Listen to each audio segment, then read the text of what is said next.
Justiça atende pedido do Ministério Público e decreta a prisão de Renato de Souza, acusado de homicídio do corretor Wellington Luiz Ferreira Freitas. Ele estava em prisão domiciliar há mais de 8 meses e agora já está na CPP de Rio Verde. Daqui a pouco tem todos os detalhes aqui no Band Cidade. Mãe e filha ficam gravemente feridas após serem atingidas por carro desgovernado. O veículo era conduzido por uma pessoa alcoolizada que não possui carteira de habilitação e acabou preso pela Polícia Militar. Daqui a pouco a gente traz o estado de saúde de mãe e filha que estão internadas no ESSO, em Santa Helena. Homem é preso após esfaquear o outro em uma festa aqui em Rio Verde. Toda a confusão se deu por conta de uma música. Não teria gostado da playlist e aí o suficiente para atacar o outro com faca. Tudo que você está vendo aí são resquícios de tudo o que aconteceu, da violência, da selvageria, que a gente mostra daqui a pouco. Você vai ver também que tem novidade para os moradores do tradicional bairro Serpro, em Rio Verde. Daqui a pouco a gente conta que novidade é essa com o secretário de Habitação, Eduardo Stefani, que vai estar ao vivo comigo aqui no Band Cidade daqui a pouco no quadro Olho no Olho, para a gente falar sobre essas novidades que vão aparecer aí nos próximos dias para você do bairro Serpro, inclusive com novidades referendo ao nome do bairro. Daqui a pouco a gente traz os detalhes para você. Segunda-feira, 26 de agosto de 2024, senta aí no seu sofá, edição 101 do Band Cidade Interior, neste momento tão difícil para a gente respirar e para a garganta aguentar, começa o Band Cidade Interior.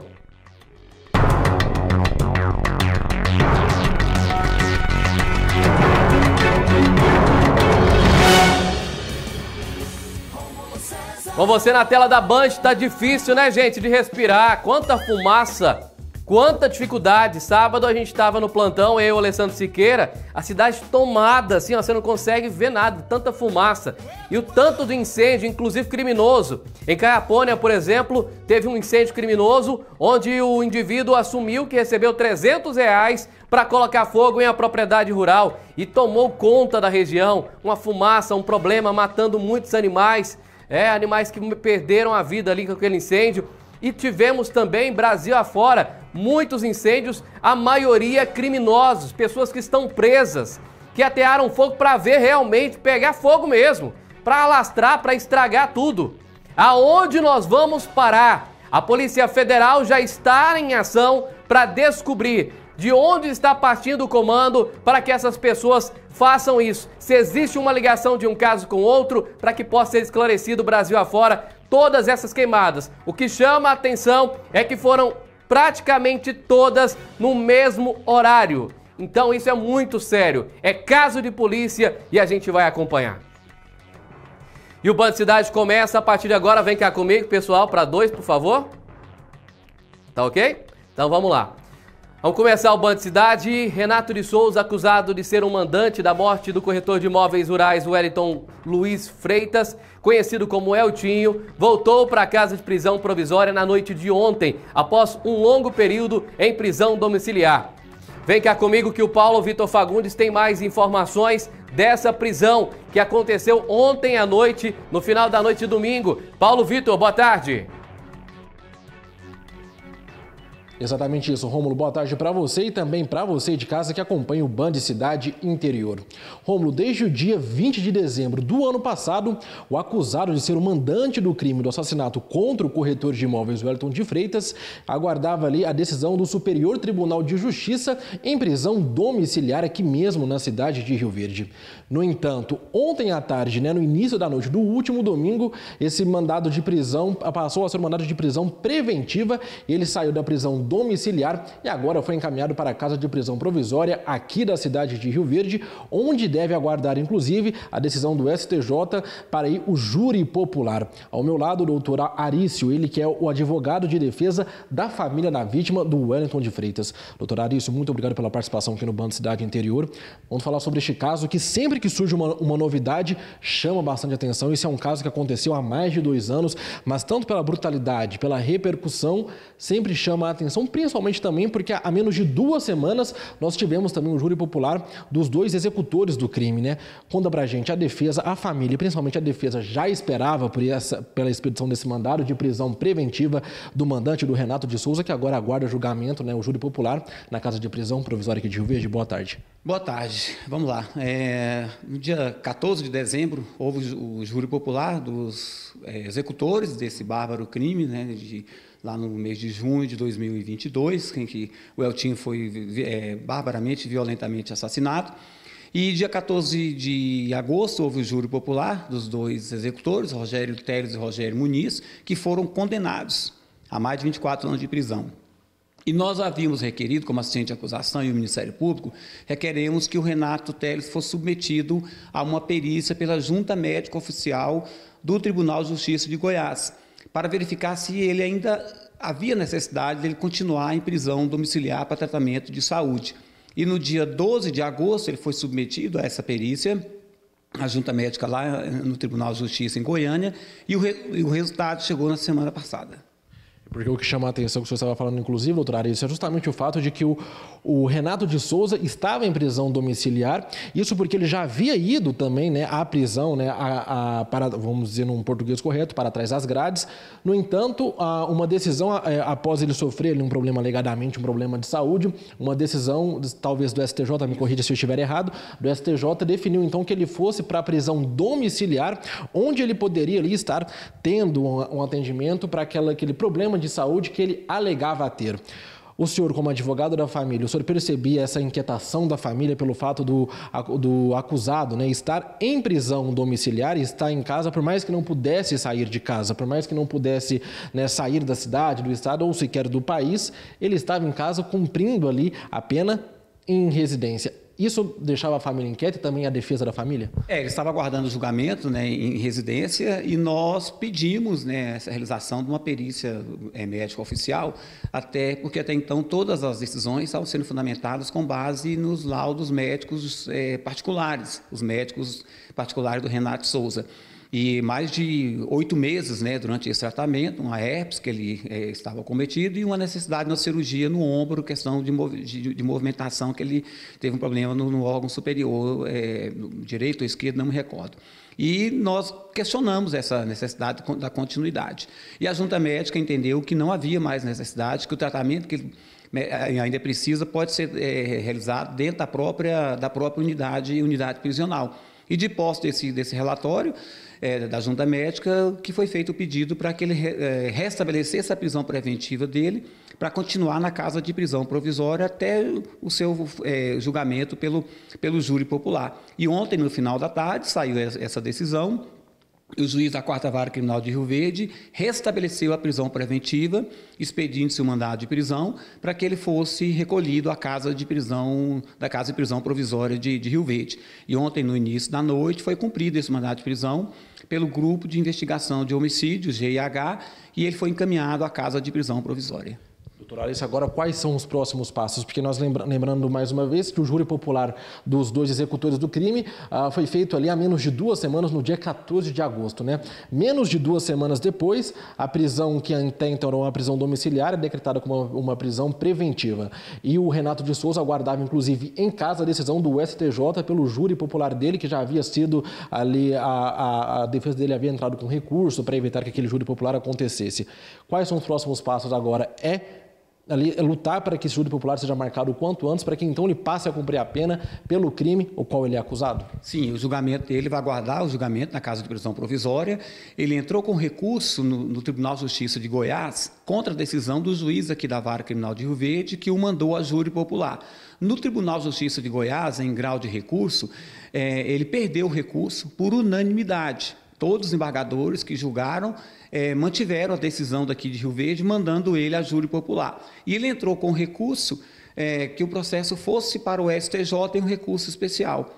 E o Tribunal de Justiça de Goiás negou que seja a sequência desse recurso para o STJ em Brasília. E ele entrou com recurso agora contra a decisão do Tribunal de Justiça de Goiás, que não aceitou o recurso dele ir para o STJ. E nós estamos aguardando agora o STJ manifestar se vai subir o recurso dele para julgamento ou não, ou se já vai dar por encerrada essas etapas de recurso para voltar o processo aqui para a comarca de Rio Verde e ser designado o júri popular, que é aquilo que a família do Renato, a família do Eltinho, o seu Eltinho, espera que aconteça o mais rápido possível. E uma grande pergunta que se tem, quando será esse júri popular? Vai depender muito da decisão do STJ, né? E pelo volume alto de processos que tem, acaba que não consegue ser tão rápido. Mas para nós, como advogados, a família do seu Eltinho, a família de uma forma geral, nós queremos que seja o mais rápido possível. Ou seja, para nós finalizarmos aqui, nós fazemos essa pergunta, é sempre interessante para nós mostrarmos tanto a visão da família, dos advogados de defesa da família, quanto também, é claro, né, dando voz ali aos advogados de defesa do acusado. Mas o senhor, enquanto advogado de defesa da família da vítima, vê isso como uma decisão justa de que ele seja levado da prisão domiciliar para a prisão preventiva, agora passe ali a aguardar a decisão do STJ em cárcere? Sim, entendemos ser justa até pela junta médica que ele foi submetido, né, que tecnicamente os médicos do Tribunal de Justiça do Estado de Goiás o fizeram, né, a perícia oficial e constatou que ele não está cometido por uma doença grave ou não, ele não está cometido por circunstância que ele possa não se locomover dentro da unidade prisional, constatou-se que o estado geral de saúde dele é bom e, por essa razão, a junta médica, com esse parecer, o juiz determinou o retorno dele à casa de prisão provisória de Rio Verde. Doutor Arício, muito obrigado pela participação aqui no Band Cidade Interior. Nós estamos falando justamente sobre este caso, né, do mandante do crime ali contra o corretor de imóveis, o Wellington de Freitas, que foi brutalmente assassinado aqui na cidade de Rio Verde no dia 22 de junho de 2022. A prisão do mandante, que até então era uma prisão domiciliar, agora foi decretada como uma prisão preventiva. Ele passa a aguardar ali a decisão do STJ pelo Tribunal do Júri, pelo Júri Popular, em prisão, na prisão atrás, no cárcere, né, privado, aqui na Casa de Prisão Provisória de Rio Verde. Agora, daqui a pouco, nós vamos conversar também com a advogada de defesa do Renato de Souza para entender como que a defesa do acusado vê todo esse trâmite, né? Ele agora está respondendo pelo crime atrás das grades, aguardando a decisão do STJ. Volto com você aí no estúdio, Rômulo. Até daqui a pouco.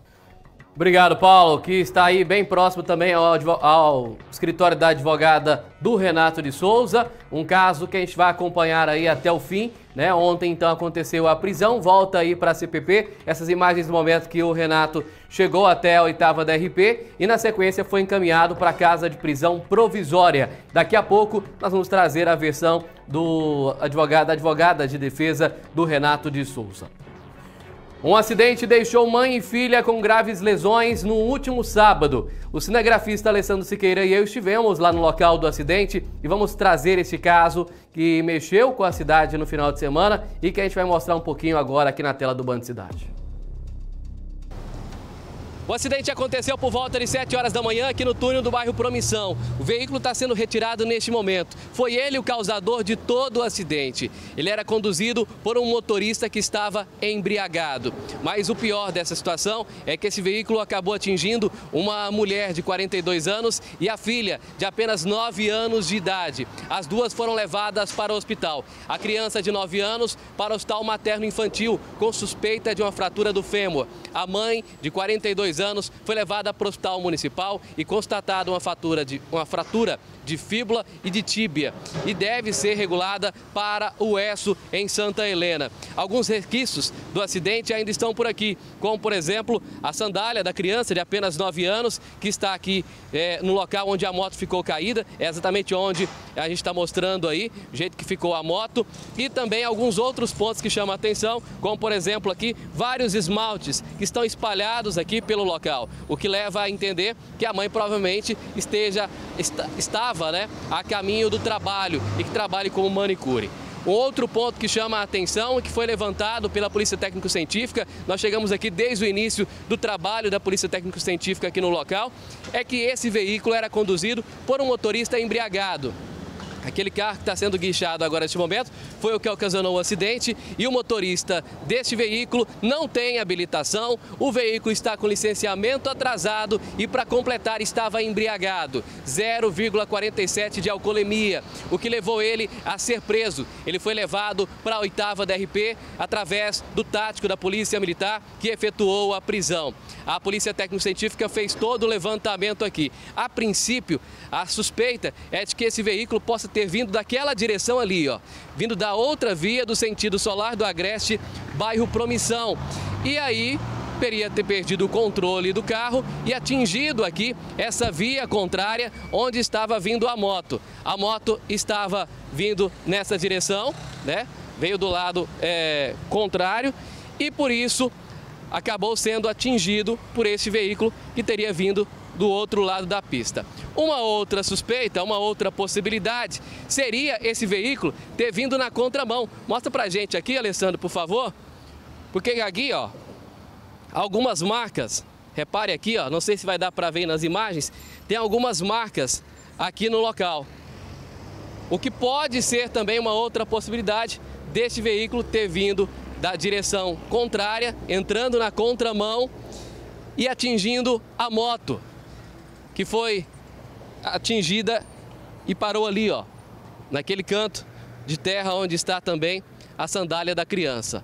A Polícia Técnico-Científica já está fazendo todo o levantamento para ter realmente as conclusões do que teria ocasionado esse acidente. Mas os dois pontos que a gente já sabe e que podemos afirmar: a imprudência por conta da alcoolemia constatada no motorista que fez aí esse acidente acontecer, foi o grande causador do acidente, e também o outro ponto que é as duas pessoas que estavam nessa moto, a mãe de 42 anos e a filha de 9 anos, que foram atingidas e tiveram que ser levadas para o hospital. Agora é aguardar a polícia investigar aí os pontos dessa investigação da técnico-científica e a gente ter a conclusão do que teria acontecido nesse acidente. E nós viemos aqui até a 8ª DRP para falar com o delegado Dr. José Humberto, que está acompanhando este caso, que já chegou aqui para a delegacia. O motorista lá no local, doutor, foi constatado a alcoolemia de 0,47. E aqui na delegacia, o que o senhor pôde colher de informações desse rapaz envolvido nesse acidente? Bom, ele não tem nenhuma certidão de antecedentes criminais. Realmente, foi constatado que ele estava embriagado, foi submetido a teste de bafômetro e acusou acima, no máximo, tolerado pela lei. Então, ele foi autuado no artigo 306 do Código de Trânsito Brasileiro. Foi autuado também nas lesões corporais e foi autuado por não possuir habilitação. Ele foi acompanhado de advogado, resolveu permanecer em silêncio e está sendo encaminhado para a justiça para ser submetido aí à audiência de custódia. Mas aqui não houve fiança e ele foi autuado em flagrante por crimes relacionados à lei de trânsito. Ele foi encaminhado para a CPP? Ele foi encaminhado para a CPP, está lá aguardando, né? Acredito que até amanhã ele vai passar por uma audiência de custódia com o juiz aqui da comarca de Rio Verde. Doutor, nesse caso aí, por mais que não tenha tido vítima fatal, mas teve vítima com lesões sérias, né? No caso, a garota com a fratura no fêmur, a mãe na fratura na tíbia e na fíbula, inclusive encaminhado para o ESSO para uma cirurgia. Da mesma forma, a gravidade do acidente de trânsito é também reconhecida pelo poder de polícia. Não, a gravidade do acidente de trânsito e o fato dele estar embriagado fez com que a gente não aplicasse a lei de juizado especial, então não houve fiança. Ele não teve alguns benefícios, também é uma situação de uma causa de aumento, pelo fato de ele estar embriagado e a conduta dele trazer perigo para várias pessoas, no caso uma mãe e uma filha. E aí, por esse motivo, ele está sendo preso em flagrante aqui na delegacia. Vai passar por uma audiência de custódia, vai haver investigações para a gente saber que grau de lesão que essas vítimas sofreram, as circunstâncias do fato, e ele vai responder para um processo criminal que, somando aí as penas, pode chegar até 10 anos de reclusão. Isso é bom da gente ressaltar, né, doutor? A gente está vendo tantos acidentes fatais, tantas pessoas que morrem por imprudência de motoristas. Existe lei, né? E dá uma pena pesada de cadeia. Não, perfeito. Infelizmente, todas as vezes que eu estou aqui no plantão, eu sou delegado de Santa Helena, mas tiro plantão aqui em Rio Verde, há pelo menos 4 a 5 ocorrências de alcoolemia, ou seja, motoristas embriagados. Eu acho que as pessoas têm que ter mais consciência. Trânsito não é brincadeira, trânsito aí coloca em risco vida de pessoas inocentes. Esse caso aí, a mãe e a filha aí vão ter sequelas pro resto da vida por conta dessa atitude aí insensata desse motorista que resolveu ingerir bebidas alcoólicas, andar na contramão e dirigir um veículo automotor sem ter ao menos habilitação para isso. Esse é outro ponto, né, que a gente ressalta. Além do veículo estar com licenciamento atrasado, como disse o doutor, não tinha carteira nacional de habilitação, algo que a gente vê muito recorrente aqui em Rio Verde. A questão da alcoolemia também, que é algo muito sério, mas esse ponto também dos motoristas quererem dirigir sem ter a CNH. Meu amigo, se a pessoa passa por treinamentos, passa por autoescola, faz a prova do Detran, já é difícil, às vezes, alguns ter a certeza do que realmente é certo e errado na condução. Imagina quem não tem a carteira nacional de habilitação. Não é apenas um documento e um brinquedo, não. É a confirmação que você possa estar apto a fazer aquela condução e, principalmente, dentro do que rege o Código de Trânsito do Brasil. Infelizmente, como disse o doutor José Humberto, a gente tem aí uma situação acontecendo constantemente, principalmente aos finais de semana. Lamentavelmente, né? Lamentavelmente. Chega o final de semana, acaba sendo pior. Esse rapaz aí foi preso, como disse o delegado Dr. José Humberto, lá na delegacia não arbitrou fiança, ele foi para a audiência de custódia. E a doutora Caterine Teixeira Ruelas, juíza de direito, decretou a prisão preventiva, converteu a prisão em prisão preventiva, então o motorista permanece preso. Ele vai permanecer preso por esse acidente que ele causou aí ali no túnel do Promissão. Nós também tivemos contato aí com o hospital de Santa Helena, o ESSO, e sobre as vítimas, mãe e filha, o ESSO passou para a gente que elas estão internadas e segundo o hospital, pode seguir comigo por favor, e segundo a direção do hospital, a mulher de 42 anos teve um esmagamento de perna esquerda e passou por um procedimento cirúrgico ontem, onde um fixador externo foi colocado na sua perna e ela segue agora aos cuidados da ortopedia. A filha, a pequena criança de apenas 9 anos de idade, sofreu uma fratura diafisária de fêmur esquerdo. Está em uso de tala e vai passar por um procedimento cirúrgico ainda hoje no hospital. A gente vai seguir acompanhando aí os próximos dias o que passa o hospital para a gente sobre mãe e filha e vamos trazendo aqui. Até pela questão aí do acidente, da forma que aconteceu, a gente está preservando o nome da mãe e também da criança para não expor ninguém. Não é esse o nosso objetivo aqui no jornalismo. Mas é mostrar o caso, esperar aí a solução para ele, e a solução no caso está vindo, que a juíza manteve aí a prisão, e que a pessoa aí que cometeu esse acidente aí, que possa ter aprendido a lição. É jovem, tem 19 anos, né? Pelo menos pelo que passaram para a gente pelo RAI, tem 19 anos, não tem carteira de habilitação, não tem, o documento de carro está todo irregular, alcoolizado, então que sirva de lição para que não faça mais, se por acaso futuramente tiver a liberdade, não cometa mais esse erro. Eu acho que uma das situações que a gente deveria implementar no nosso país, relacionadas a acidentes de trânsito, é colocar os responsáveis para arcar com todas as despesas dessas pessoas, né? Obrigar ali um determinado valor mensal para que essas pessoas possam se manter.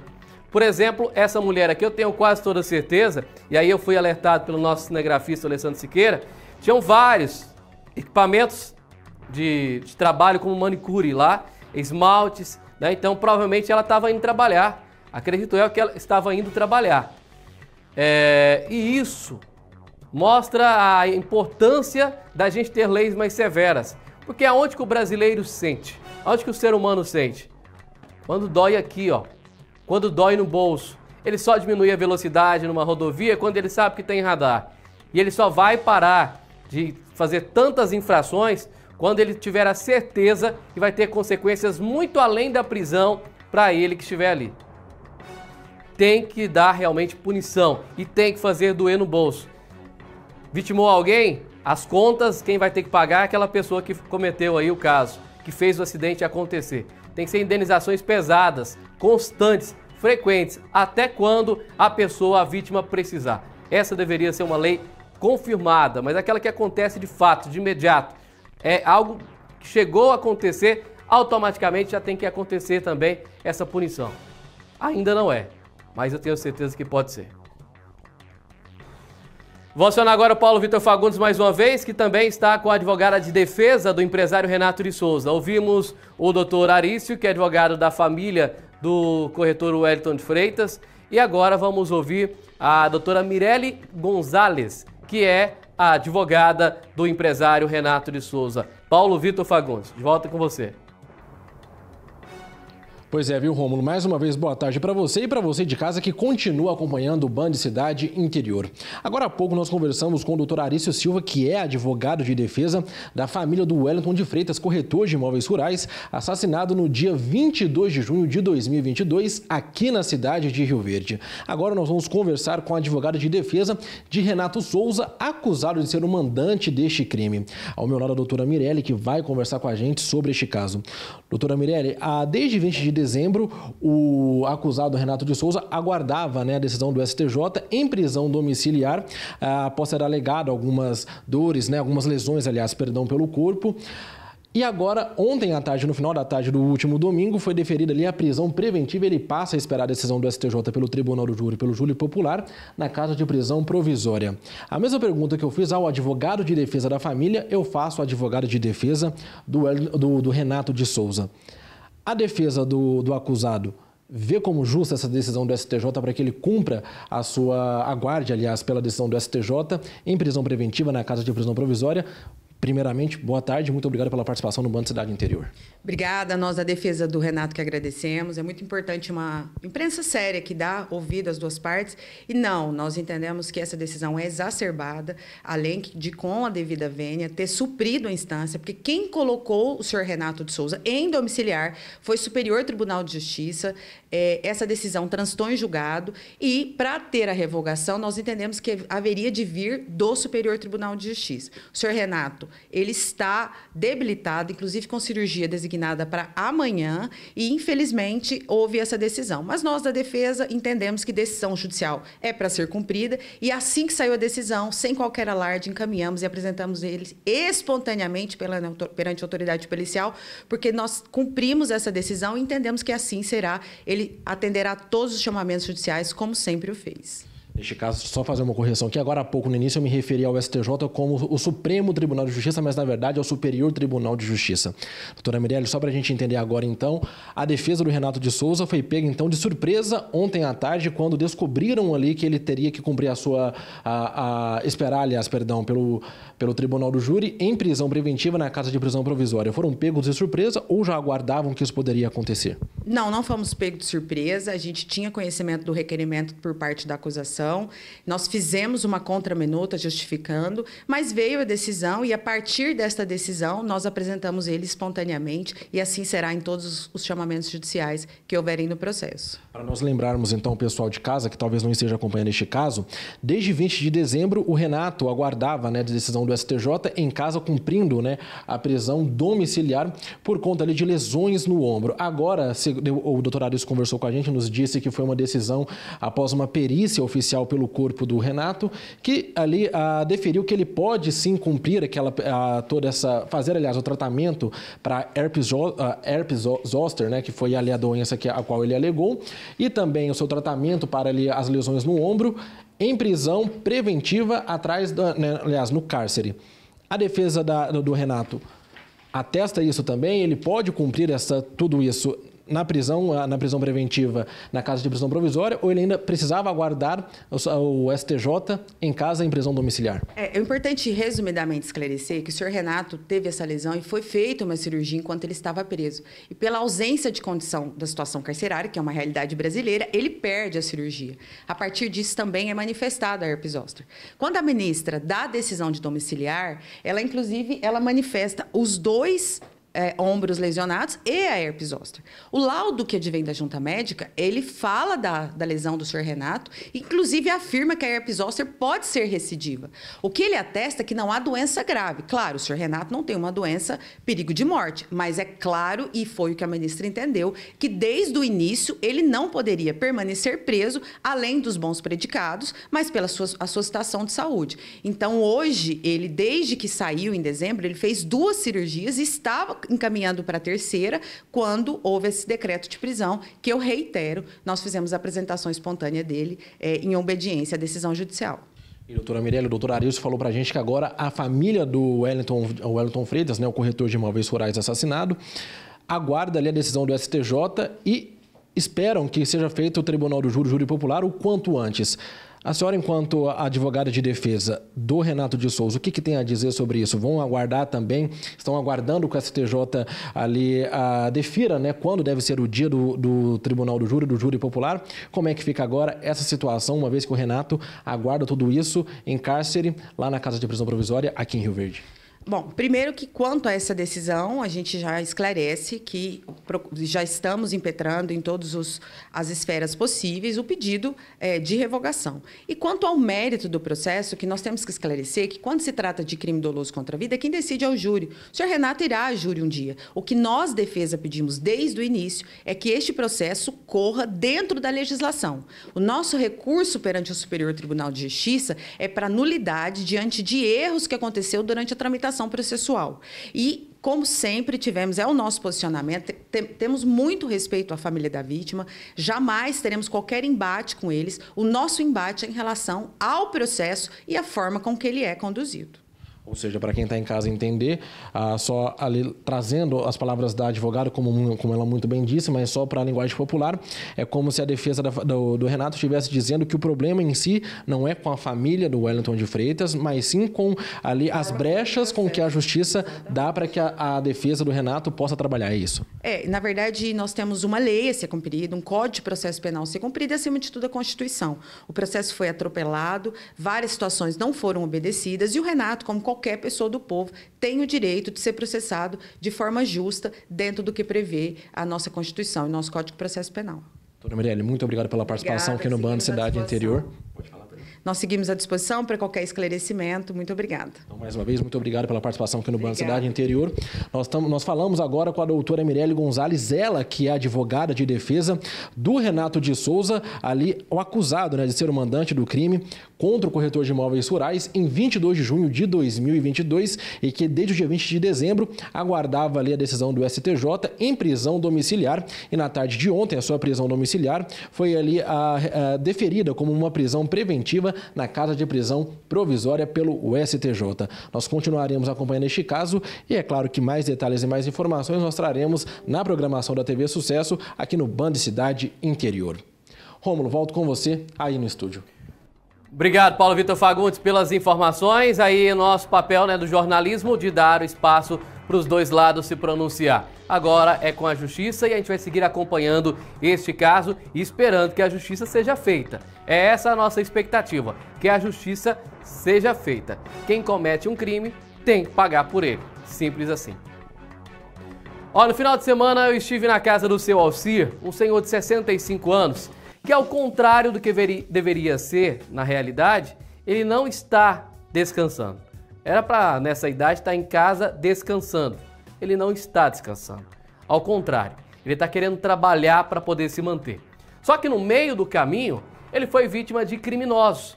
Ele teve que ser internado, ficou por longos dias no hospital e quando voltou dessa internação, todo o material de trabalho dele havia sido roubado. Agora ele precisa da nossa ajuda. Na tela do Band Cidade.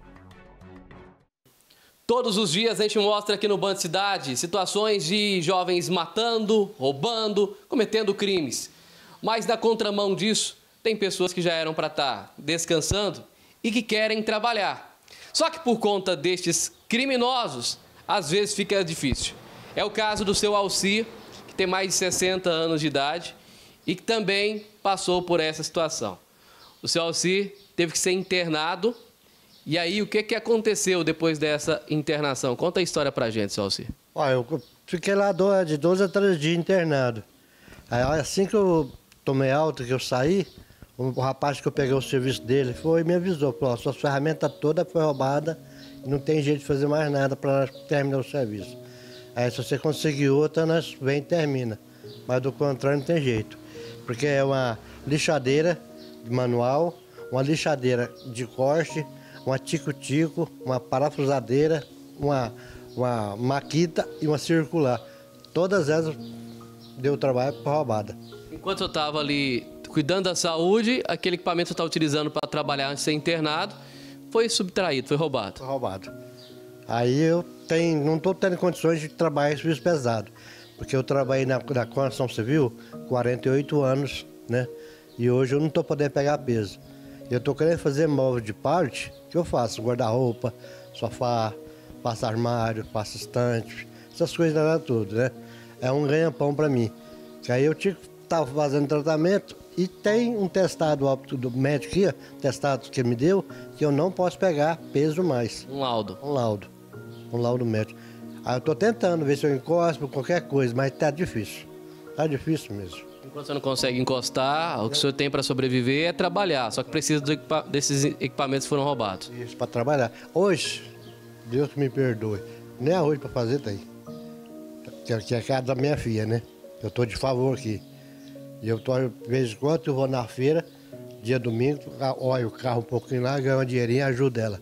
Mas está complicado, porque eu tenho um pessoal lá que não quer que eu vou nem lá trabalhar. Deixa o senhor nem vigiar os carros. Não deixa. Está complicado. Domingo passado mesmo, para não ter briga, eu tive que vir embora mais cedo. Aí eu não sei o que eu posso fazer, que eu estou sem nada. Remédio eu tenho, que eu uso remédio contínuo só, para dor, essas coisas. Mas eu estou precisando de uma ajuda para ver o que eu posso fazer. Para mim trabalhar, que eu quero trabalhar. Para mim fazer alguma coisa aí, minha televisão. Na brincadeira, minha netinha quebrou. A única televisão que tinha para assistir. Daqui nem televisão tem para ela. E o radinho meu aqui lá, sabe? É um radinho pequenininho. Aquela que é um celularzinho pequenininho, né? Também já tive roubado também. Aí hoje não sei nem o que eu faço para trabalhar. Quando o senhor era mais novo, o senhor pensava em chegar nessa idade e poder descansar, né? Hoje a situação é diferente, né? Tá totalmente diferente. Criei meus filhos, graças a Deus, com muito sacrifício, mas criei. O único que me ajuda é minha filha aqui. O outro tem as condições dele para lá, mas ele tem aluguel, tem carro para pagar, tem essas coisas. Ele, agora, no instante, eu disse que, ó, se eu arrumar alguma coisa, ele vai me ajudar a pagar um aluguel de um kitnet, né? Que eu estou até procurando, para não ficar morando minha filha aqui. Aí eu durmo aqui no chão, aqui, ó. Eu ponho o sofá, o colchão e durmo aqui. Aí eu fico aqui. Só se o senhor tem chave Pix? Hã? Chave Pix para o pessoal mandar ajuda? Minha filha que tem. Tem a filha. Nós vamos pôr a chave Pix da filha aqui, para caso você que está em casa aí quiser ajudar o seu Alci, está morando aqui com a filha, né? A filha acolheu o pai, né? E isso é mais do que certo e justo. Só que o seu Alci quer trabalhar. E aí teve essa situação, ele estava trabalhando, deixou os equipamentos no trabalho e teve que ser internado. Ficou mais de 10 dias internado. Na volta, não tinha mais equipamentos, foram roubados. Agora o seu Alci precisa comprar esses equipamentos para voltar a trabalhar. Tu tem noção mais ou menos de quanto custaria esses equipamentos todos, seu Alci? Se tem uma coisa também, se você não quiser mandar dinheiro, só comprar as ferramentas e mandar para mim, que talvez fique com dúvida, né? Vamos repetir aqui então as ferramentas que o senhor precisa. Vamos por parte aí. Qual que são eles? É lixadeira elétrica. Lixadeira elétrica. Lixadeira manual de lixar mesmo. A manual. Manual. Ali a tico-tico, que é de cortar para fazer as coisas mais redondas. Uma parafusadeira. Parafusadeira. Vamos colocando aqui também embaixo, aqui no rodapé, o que são essas tarefas. Depois a gente faz até uma cartela. E uma maquita e uma circular, que é a circular para a gente cortar a tábua longa, né? Que a maquita não corta. Todas essas foi me roubaram. Se você que está em casa agora puder fazer essa doação de algum desses equipamentos, Rômulo, eu posso doar aí a furadeira, eu posso ajudar com o tico-tico, eu posso ajudar aí com a lixadeira. Não importa o que você pode doar, mas se cada um fizer uma parte aí, a gente consegue. Para que a gente possa conseguir ajudar o seu Alci. A gente pode colocar aqui também a chave Pix, para que você que queira ajudar em dinheiro ou queira conhecer o seu Alci, a gente passa o contato também para você vir conhecer ele e poder ajudar o seu Alci a fazer isso aqui. Ô Rômulo, e se por acaso eu dar o equipamento para ele me pagar em serviço, pode ser, seu Alci? Eu aí, pode na hora, faz sim. Então tá aí, ó. Tá aí uma ideia. Você pode dar o equipamento, né? Eu não vou dar os equipamentos para o seu Alci, eu tenho essa condição, vou dar esses equipamentos para ele, ele me paga aí com... O seu Alci faz muitos móveis, né, seu Alci? Oxe, eu faço qualquer tipo de móvel, eu faço. Olha aí, então já tem aí a ferramenta, vem e o serviço vai. Já é uma oportunidade também de a gente ajudar o seu Alci. Tá com 60 e quantos anos, seu Alci? 65. 65 anos. É ao contrário de muito marmanjo novo aí, cheio de energia, que tá aí roubando, matando e roubando. O seu Alci quer trabalhar, ele quer a oportunidade para trabalhar e ter o seu sustento. Precisa da nossa ajuda agora. Conto com todos vocês, telespectadores, vamos fazer aí a força, a união para que possa dar tudo certo e o seu Alci conseguir aí essa ajuda. Conto com você, todo mundo unido, vai dar tudo certo, viu, seu Alci? Passa o número do telefone da minha filha. Tá certo, vai dar tudo certo. Qual que é o número de contato dela? 993-44-2624. Então tá, 993-44-2624. 2624. Tá, deixa eu colocar aqui o contato para você, para não ter erro, e você poder aí ajudar também através da chave Pix, ou se quiser ter contato aqui com o seu auxílio, com a filha, para poder ajudar, tá bom? Vamos lá, gente, todo mundo junto para poder ajudar o seu auxílio. Lamentavelmente, existem, infelizmente, golpes de todo tipo, né? Então nós vamos aderir, estava reunido com a minha redação hoje, por questão de segurança das pessoas que a gente coloca aqui para ajudar, e também por clareza e transparência. A partir de hoje, todos os pedidos de ajuda que a gente for fazer, vai ter necessariamente que ter a conta Pix daquela pessoa que a gente está pedindo ajuda. Não é desconfiando de terceiros, mas é para a gente passar uma transparência ainda maior para o telespectador que está em casa. Por que disso, Rômulo? Porque, infelizmente, ontem eu estava vendo uma reportagem de um apresentador lá da Bahia, que juntamente com um produtor e mais outra pessoa e mais outras pessoas montaram uma organização criminosa, estavam desviando dinheiro de pedido de ajuda. Esse veículo aqui é um veículo muito sério, chamado televisão. Ele tem que ser usado para o bem, a favor do povo, e não para ser utilizado por gente golpista, por gente mau caráter. Como eu já falei aqui por várias oportunidades, às vezes a gente pensa que está ali, acolá, que tem malandro. Tem malandro em toda a área, e inclusive também no jornalismo, infelizmente. Inclusive esses malandros foram mandados embora, foram demitidos da emissora, né? Parabéns à TV Record, que demitiu por justa causa esses dois miliantes, foram demitidos e estão respondendo agora na justiça por conta desses desvios. E na ideia de passar ainda mais transparência e clareza, nós tomamos essa atitude. Então todas as pessoas que a gente for fazer alguma reportagem de pedido de ajuda, nós vamos solicitar para que elas possam abrir as contas, seja no banco digital, no próprio CPF, no próprio nome, para ficar ainda mais transparente. Esse dinheiro não tem que passar para terceiros. Nós nunca tivemos a situação de receber dinheiro de pedido de ajuda, porque isso não é papel nosso. Nosso papel é levar a informação. Eu achei esse caso um absurdo e um caso inaceitável. Então, para a gente mostrar ainda mais, eu acho que deveria ser padrão também no Brasil inteiro, esse tipo de reportagem, vamos sempre passar aí as chaves Pix direto das pessoas. Por isso que eu não coloquei chave Pix. Então nós vamos fazer uma outra ponte, uma outra situação. Você que está agora acompanhando a gente, que quiser ajudar o seu auxílio, tem condições aí de ajudar com algum equipamento desses que a gente citou, que foram colocados ali pelo Trovão no decorrer da matéria, a maquita, o tico-tico, a furadeira, a parafusadeira, a máquina, qual mais que tem aí, gente? Me ajuda? Me deu branco aqui. A lixadeira, isso, obrigado, Caio. Lixadeira, vários equipamentos, né? Lixadeira, aliás, tem aqui, ó. Eu tinha até notado. Maquita, lixadeira de corte, parafusadeira, tico-tico e a maquita circular. Então, são essas aí que precisa o seu auxílio para poder trabalhar. Se você quiser ajudar o seu auxílio, o telefone de contato da filha dele, para você entrar em contato e ver a forma melhor que você possa ajudar, é o 9344-2624. 9344-2624. Se você quiser ajudar também de alguma forma, entre em contato aqui no nosso WhatsApp 99561013, que a gente passa o endereço para você e o telefone do seu auxílio, para você ir lá na casa dele, conhecer ou ligar para ele e poder ajudar, tá bom? Mas eu achei muito legal a gente ver um homem de 65 anos, seu auxílio, já mostramos ele em outra oportunidade, com vários problemas de saúde e quer trabalhar. Enquanto tem muito marmanjo, vagabundo, com saúde, com disposição e jovem, roubando, matando, cometendo crimes, como a pessoa que roubou os equipamentos do seu auxílio. Um vagabundo, mas que Deus vai cobrar. Se já não tiver cobrado, vai cobrar. Aqui mesmo se faz, aqui mesmo se paga. Não tem erro. Vamos agora para o intervalo rapidinho e depois do intervalo tem o secretário de Habitação, Eduardo Stefani, falando com a gente sobre novidades na habitação aqui em Rio Verde, principalmente para quem está esperando escritura. Atenção, pessoal do bairro Serpro, tem novidades para vocês. Depois do intervalo a gente fala sobre isso. Vamos falar também sobre regularização fundiária rural, um assunto muito importante que a gente vai tratar já já. Essas e várias outras questões vamos abordar já já no quadro Olho no Olho com o secretário de Habitação, Eduardo Stefani. É rapidinho, é olho no olho e a gente volta daqui a pouco.